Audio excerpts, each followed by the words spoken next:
Well, last week I was up in Duluth, Minnesota and just about froze my butt off. This week it is 31 degrees, sunny, and it feels like a spring day out here. So whatever happens on this adventure, it's definitely going to be warm. And I'm not sure what we're getting ourselves into today, but it seems to be a pretty popular place right now. It's only 11 in the morning and there's already cars lined up, so hopefully that is a good sign. And so welcome to a very special Christmas Day edition of Tommy Travels. Merry Christmas, everybody. Happy Hanukkah, Kwanzaa, happy the McRib is back. Whatever it is you celebrate, I hope you have a wonderful, joyous holiday season. And today we are at Folkways For The Holidays in Shakopee, Minnesota. I have no idea what I'm getting myself into today. It's supposed to be like a town setup, like a one-room schoolhouse, and how they celebrated holidays back in the 19th century.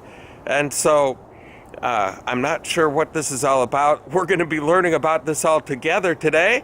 And so come on with me. Welcome to another edition of Tommy Travels. It's Tommy Travels. Come on with me. Let's go see what there is to see.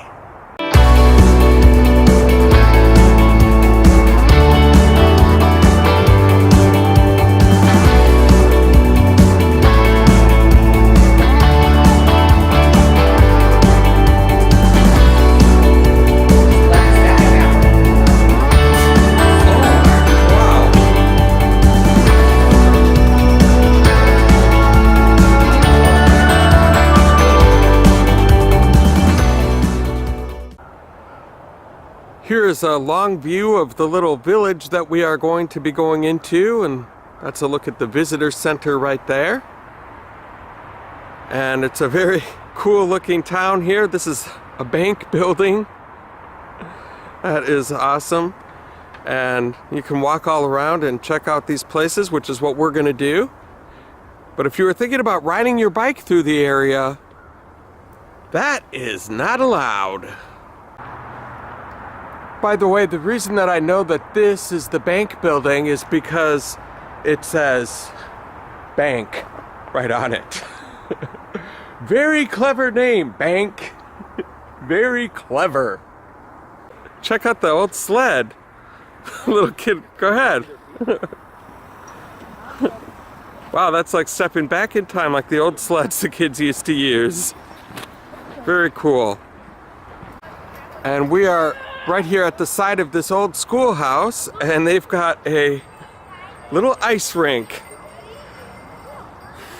Not a very big ice rink, but very well maintained and quite usable if you brought your skates.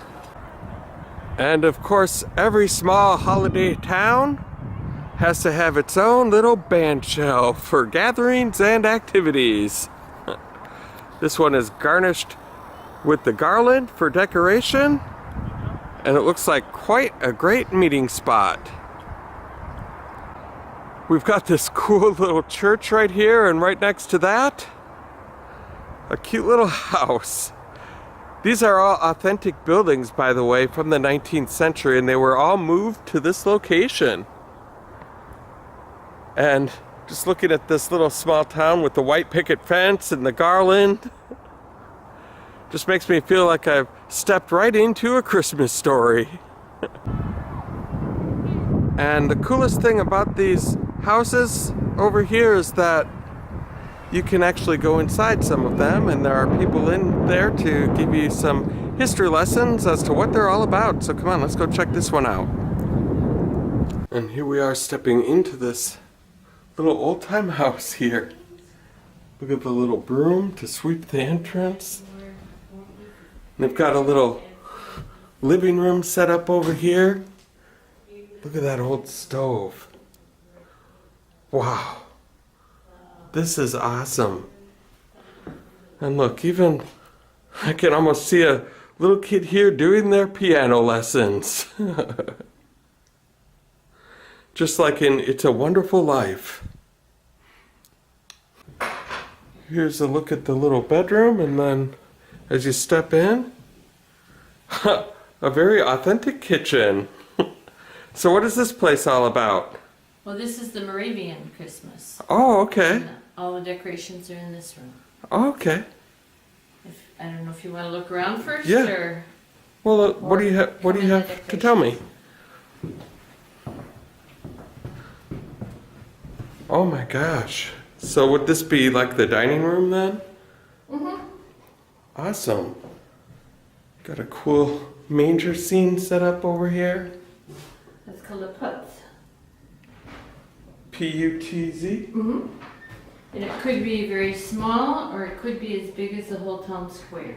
Oh my goodness. Every year they add a new piece to it, so the children would have to look for it. And, helps them to learn their Bible verses. And Oh wow.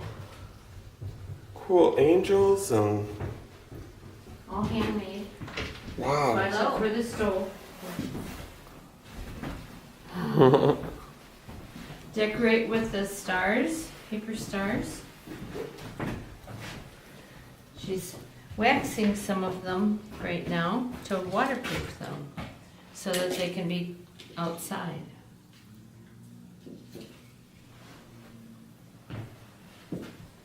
They didn't believe in cutting down a Christmas tree or a tree, so they just cut branches and wire them onto a frame. They didn't have to waste anything. What nationality was? This is Moravian. Okay. Moravia was a place, now it's a part of the Czech Republic, that area. And they came here as missionaries. And they first settled in Bethlehem, Pennsylvania. And then they spread from there. The closest Moravian church we have here is in Chaska. So I believe there's 40 still around. And this room too has an authentic stove, and that is real heat coming out of there.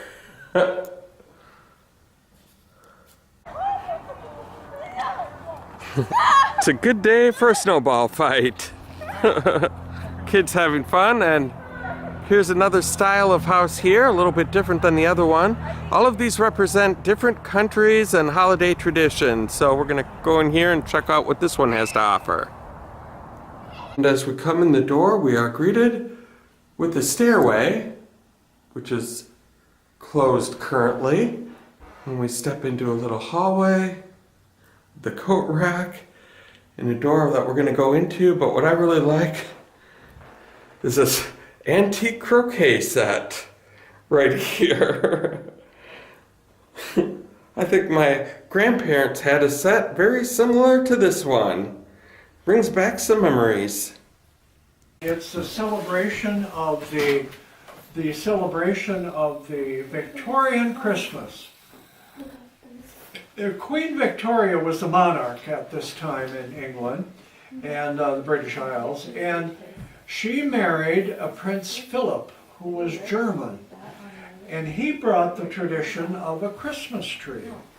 Up till then, British Isles, for the most part, Christmas was just a day or two, and some celebrating about church.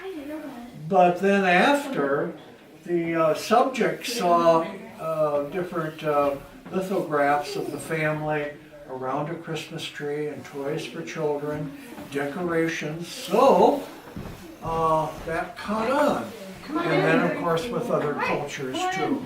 In America, there would be a lot of cultures kind of cross, oh, and I like that idea, and they would go ahead and use that for holidays.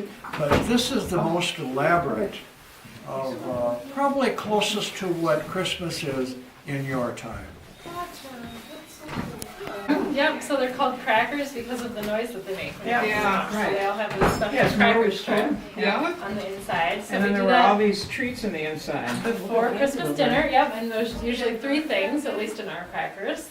So you get a tissue paper crown that you can wear during Christmas dinner if you want to. And there's usually a little toy or a trinket of some sort, so this one had a charm in it for a bracelet. And then there's a joke. So why cannot two slender persons ever become great acquaintances? Because they will always be slight acquaintances. And this is as we step into the kitchen. Check out that old stove right there. Holy cow. That is cool. Very modern convenience for that time, along with the the sink for doing some dishes. As you apparently could pump right from the well and do some dishes, and then when you're done and you're all tired out from that, you can retire to the bedroom. So we do have the biggest stove in town right here. 6 burners, wow. Yep, locally made as well. Minnesota Stove Company is right in Shakopee. And we're also the only people to have a pump inside the house, so that's right over there, kind of hiding behind the fern. So it goes down to a cistern underneath the house, holds about 100 gallons of water. So this main door here would be closed, and then food is served and cleared through the pass-through. And you can tell by looking at the floorboards what's the public versus the private area of the home. So the narrower the floorboard, the more expensive it is. So we get the narrow flooring out in the public area of the home, and then cheaper flooring I didn't even catch the difference. back here in the kitchen. And it will also detach and rock on the floor as well. Oh yeah, look at. Look at this old-time baby bouncer. Bouncing up and down. They can go. And they We're loved coming that. It was just soothing. And every woman sewed or knitted. Wow, check out this old general store. J.W. Mock & Sons. General merchandise. This is cool. We've got water dripping down. Very, very nice out today. So, let's see what they got here. Look at these old toys. The kids used to love checking out the window displays every Christmas to see what they could see. And they've got all sorts of cool things. Another set of old croquet mallets, a drum, and even Chinese checkers. Feet in a while. The chairs are intended for your comfort. Okay. I'm here to encourage curiosity. This Awesome. is a good example of what stores look like. In the 19th century? Yes. Great. A lot different than Walmart, huh? In some ways, yes. Yeah? In some ways, no. It's Yeah? a store, not always a store. Mm-hmm. That's true. Look at all the stuff they have in here. And this, we have happened upon a mouse trap, it looks like. Indeed it is. Were you to search for Mousetrap Museum, you would see one of these upon the top shelf. Oh, wow. Exploring that site fully, you would find more information about the Marty mousetrap. It's a French design, available for only a handful of years, right at the turn of the century. We've got the old-time lantern here, and all the merchandise behind the counter. We've got the fabric and yarn for sewing, the old top hats, and what I really like is they've got authentic Montgomery Ward catalogs. And if you open the catalog, there is the mousetrap that we just showed. Look at that smoke rushing out of the chimney in this 19th century furniture store that we have right here. We were just in the general merchandise store, and now we're going to check out the furniture store. This place is like an old-time version of Mall of America. All right, so I'll try and I'll help you. First, It shaves off pieces of okay, so you want to keep the metal off, and then put your other hand here. I'm going to help you bend this. So you push it. Try it again. Okay, I'm gonna let you do it yourself. It's a little tricky keeping it flat on the wood. Yep, you don't have to press too hard, just keep that hand down. You want to finish it so it's not get all the way across. So you think of bringing that plane all the way across the wood. Okay, you try it again. Yep, just keep it flat. So it's not only a furniture store, but you get to learn how to make it yourself. That's probably how they did it in the 19th century, it looks like. Look That's at all true. these tools cool are all tools. period, so they're 120 to 200 years old. Wow. So if you look at the base of all those planes, they have different profiles on the base, so that's how we made our molding. There's a specialty plane just to make the buttons, which are the cross pieces of the window. So all they did is have a plane the shape of that one piece that you use to make those buttons. And all the wood we buy would be rough, like I showed you in the next room, so our job would be to flatten it. Mr. Johnson's in the process of making a jelly cabinet. So this will be the front door. And these are raised panels that sit in the middle.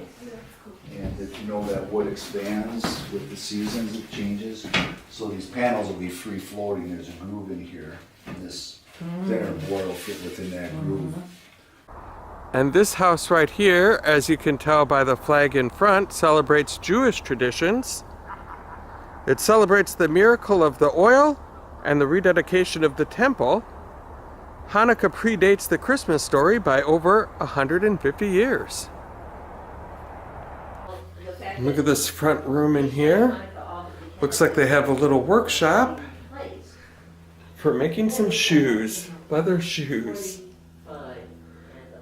They've got the mold right there that you can see.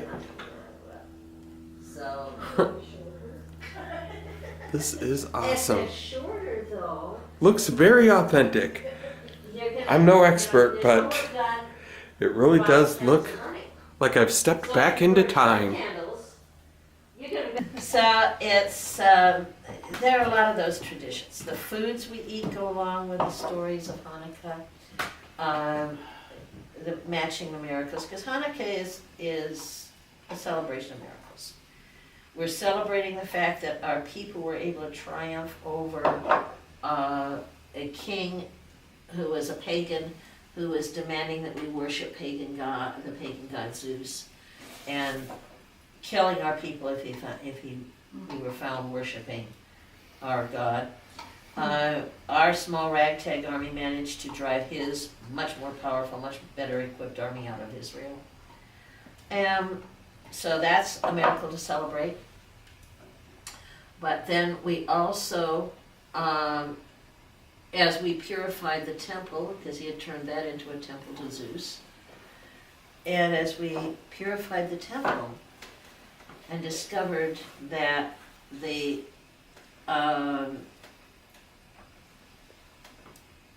I think I need to tighten that down. It's the Hanukkah, the Shamash that is. But that's word. But when we went to rededicate the temple, the date that was chosen was significant. It was the third anniversary of the date that King Antiochus had ordered the temple turned into a temple for Zeus. So it was bringing it full circle. Now, we ran into a problem. The sacred oil that is burned in the temple lamp, which is an eternal flame, was mostly destroyed. Antiochus's people had managed to miss one vial, which was enough to last one day. It was going to take quite a while to get more oil, but we didn't want to postpone the dedication. So the dedication was held.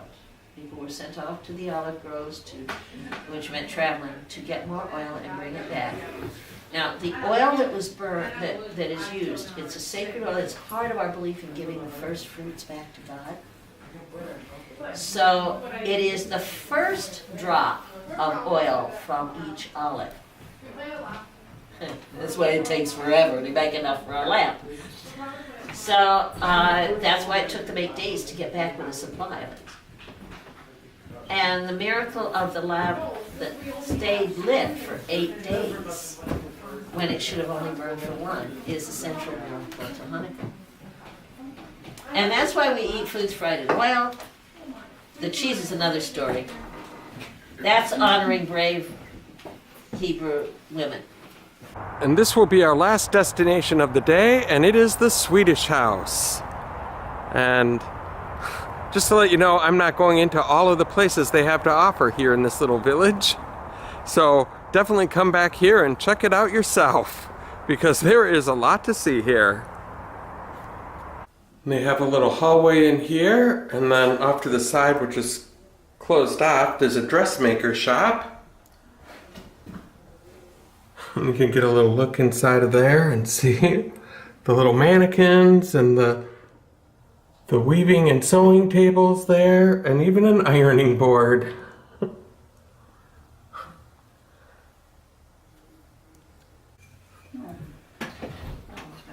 Another authentic stove in here, and look at this. Tommy Travels First, an old-time weaving machine here. It's 160 years old. 160 years old, huh? Built by memory of one that a Swedish man had in Sweden. Oh my goodness. Yeah, so he couldn't bring it with him, so when he got here, he rebuilt it all from memory, and there's no nails in that. Oh my goodness. Built it all from memory. That is unbelievable. Look at the real tree with the ornaments. All handmade. All handmade. And look at these goodies over here. They don't look so good anymore. They've seen their better days, as they say. And so what Christmas episode would be complete without some live reindeer? That's exactly it. What's this one's name? This is Tinsel. She's 4.5 years old. Oh my goodness. Beautiful. Look at those antlers. She's so well behaved right there on the haystack. You know, that's what we train them for. We've got Santa's sleigh, and then of course we have Santa himself. Hello, Santa. Hello. Welcome to Tommy Travels. Tommy Travels. Yes. Oh, I could become Santy Travels. And you do one big travel all in one night. That's true. Yes. Thank you so much. It's good to see you today. And it was excellent to be seen by you.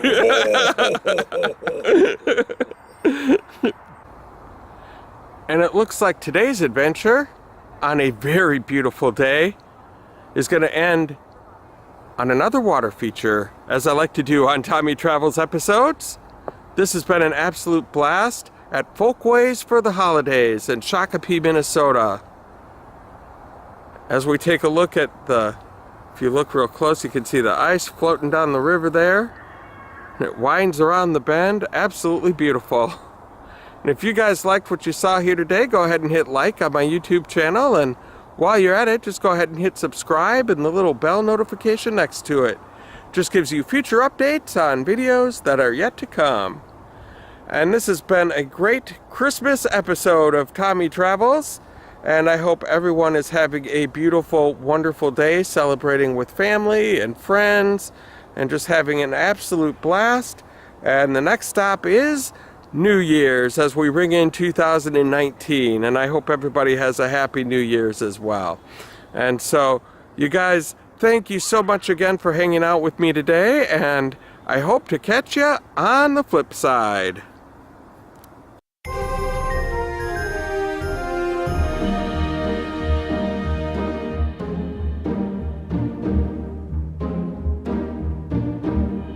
The halls with boughs of holly, fa la la la la la la la la. 'Tis the season to be jolly, fa la la la la la la la la. Don we now our gay apparel.